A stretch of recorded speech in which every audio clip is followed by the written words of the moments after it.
I've basically been living outside of Italy for many years. It started as a temporary thing, a way to see the world, but it turned into a realization. And now I'm officially closing the Italy chapter of my life. But don't get me wrong, Italy is objectively one of the most beautiful places on earth. The food is not a stereotype, it's actually that good. The culture, the weather, there is a reason millions of people save up their entire lives just to spend 1 week here. And if you're a tourist, Italy is a dream. Or if you're wealthy enough to live in a bubble and can hire people to deal with your problems, it's also amazing. But for normal people, me and you, for anybody trying to build something from nothing, it becomes a nightmare. I really tried to make it work. I want it to be the success story that stayed. For years, I had faith in my country. I paid over 60% of what I earned in taxes. Like, think about that. Most of the work I did, all the hours spent editing, shooting videos, playing music, most of that money wasn't even mine. And honestly, I just accepted it. I told myself, if those taxes help improve my country, if they help building better schools, better roads, better future for the next generation, then it's a price I'm proud to pay. Even when I was living abroad or traveling, I always kept my company in Italy, so I kept paying. Partly because moving everything internationally is a headache, but mostly because I still felt an emotional debt to my home. And yes, Italy is home. My parents are here. Every street has a memory. And if you have ever lived in another country,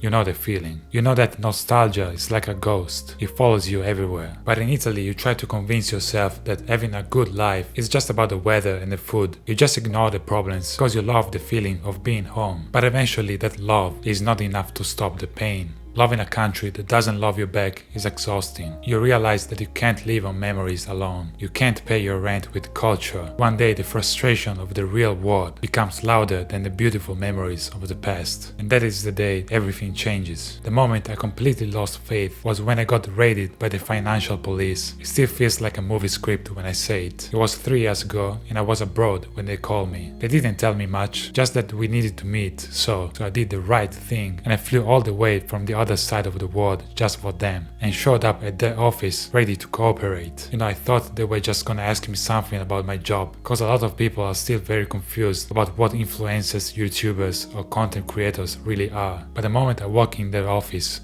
the vibe changed. They told me where to go straight to search my home. We drove together there and I wasn't even allowed to use my phone. They were dead serious, like they were dealing with a cartel boss. I remember sitting in the car and be like, what is even happening? I'm just playing bass on YouTube. What did they think they were gonna find? Secret blueprints for a 6-string bass? Illegal slap techniques? It was surreal. But once we got to my place and they realized I was just a guy with a bunch of basses and a camera, the atmosphere relaxed. And these kind of raids are something that are bound to happen to pretty much anybody owning a company in Italy. But when you have spent a decade building a career out of nothing, trying to follow every complicated rule, and you are still being treated like a fugitive, something breaks inside you. But the funniest part of this whole situation was when I saw my official file, they actually printed a base picture under my name. When I noticed it, we laughed together, because if I didn't laugh, I would have cried. But that raid forced me to look at the math. I started asking myself what I'm actually getting in return for 60% of my income. In Italy, we are told taxes are high because the services are free. Let's talk about that. Healthcare is free, sure. But if you ever try to use it for something urgent, if you need to see a specialist or you need an important scan, then the waiting lists are 6 months, even 1 year long. So what happens? You get scared because you can't wait for 1 year. So you go to a private clinic and pay out of your pockets. So now you have paid a massive tax for the public system and you are paying a private fee to actually stay healthy. That's not a service, that's a double dip. And then there is the bureaucracy. In other countries, I can open a business or renew a document in 10 minutes. In Italy, no way. You need a stamp, then a different stamp, then an appointment that's 3 months away, then you show up at the office and it's closed because of a random local holiday. And the most frustrating part is the culture of the hookup. Everyone tells you the same thing. You need to know someone, friend of a friend. If you don't have a connection, the system just ignores you. It's a society built on who you know rather than what you do. And it's not just the residents who feel this weight. You can see the system failing everywhere, including how Italy handles immigration issues. The system is so broken, it's just unfair. It's unfair for the people who are arriving here, hoping to get a better life, and it's unfair to the citizens who feel the social balance is being stretched to its limit because the government just doesn't have any clear plans. And it's painful to say all of this, because I don't hate Italy. If I hated it, I would have left years ago and never looked back. I love this country, but I realized that loving this country is like being in a toxic relationship. It will just drain you.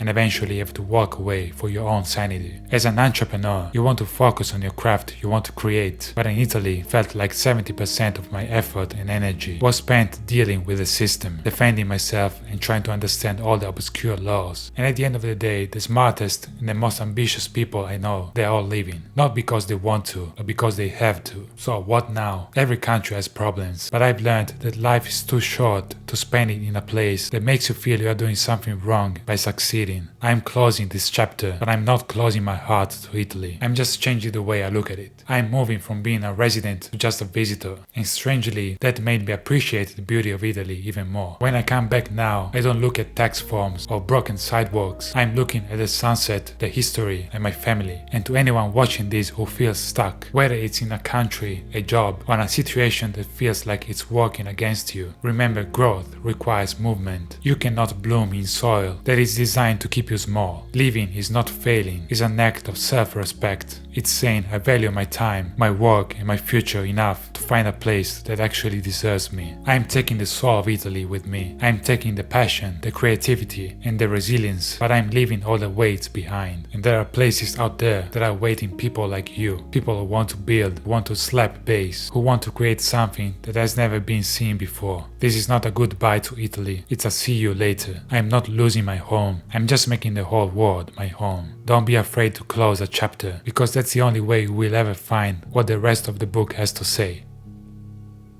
Arrivederci.